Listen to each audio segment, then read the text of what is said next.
There's still a great deal we don't know about the killer and the motivation of the killer in Boulder, Colorado, and other critical aspects of this mass shooting.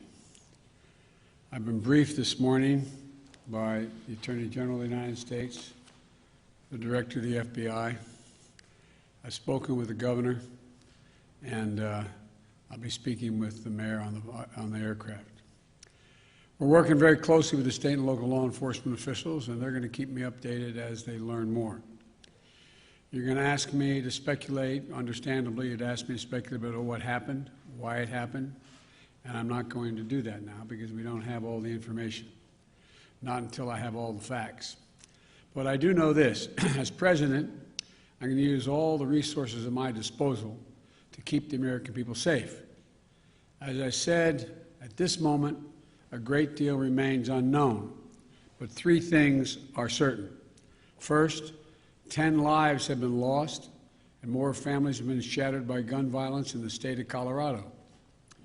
And Jill and I are devastated, and the feeling, I just can imagine how the families are feeling, the victims whose futures were stolen from them, from their families, from their loved ones, who now have to struggle to go on and try to make sense of what's happened.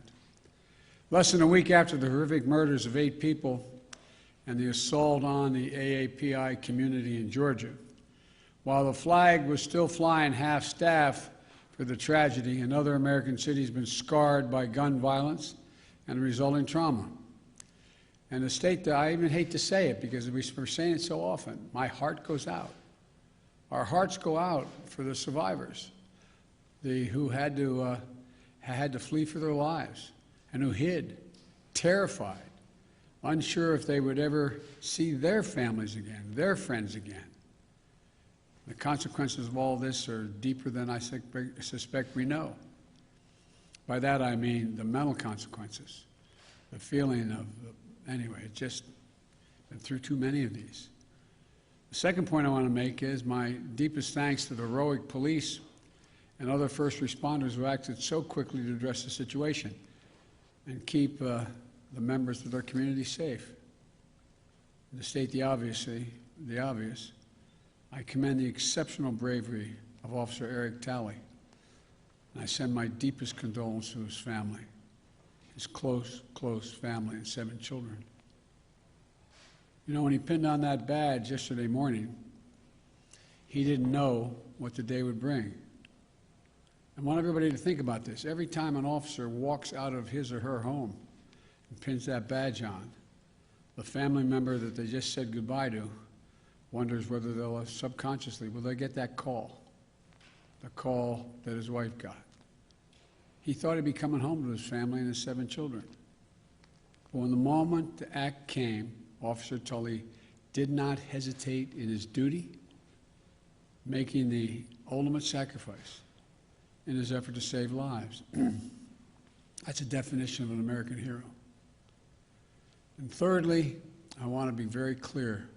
This is the one thing I do know enough to say on in terms of what's happened there. While we're still waiting for more information regarding the shooter, his motive, the weapons he used, the guns, the magazines, the weapons, the modifications that apparently have taken place to those weapons that are involved here, I don't need to wait another minute, let alone an hour, to take common sense steps that will save the lives in the future and to urge my colleagues in the House and Senate to act. We can ban assault weapons and high-capacity magazines in this country once again. I got that done when I was a senator. It passed. It was law for the longest time. And it brought down these mass killings. We should do it again. We can close the loopholes in our background check system, including the Charleston loophole. That's one of the best tools we have right now to prevent gun violence. The Senate should immediately pass, let me say it again, the United States Senate, I hope some are listening, should immediately pass the 2 House-passed bills that close loopholes in the background check system.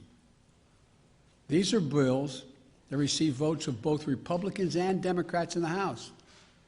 This is not and should not be a partisan issue. This is an American issue.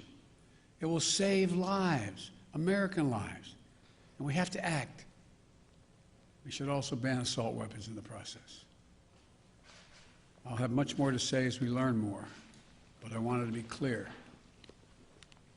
Those poor folks who died left behind families that leaves a big hole in their hearts. And we can save lives, increasing the background checks so that they're supposed to occur, and eliminating assault weapons, and the size of magazines. We don't know all the detail yet on that. But I'll be talking to you more later today or in the next couple of days about what else we know. May God bless you all and those families who are mourning today because of gun violence in Colorado and Georgia, all across the country. We have to act so there's not more of you, there's fewer of you as time goes on. Thank you so much. Will you introduce new gun legislation?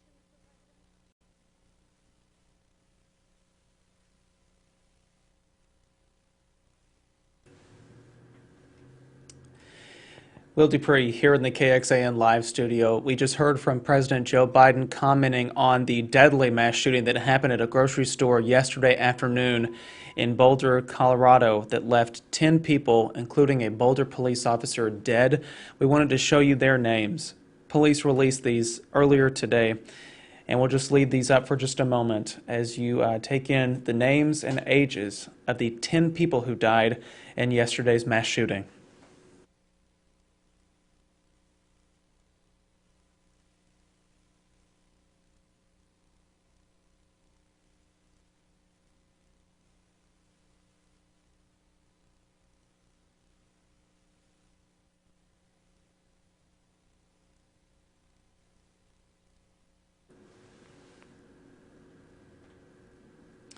Again, those are the names of the 10 people that police say died in that mass shooting at a grocery store in Boulder, Colorado. Comes a week after a series of shootings that happened at several Asian-owned businesses in Georgia that killed 8, including 6 women of Asian descent.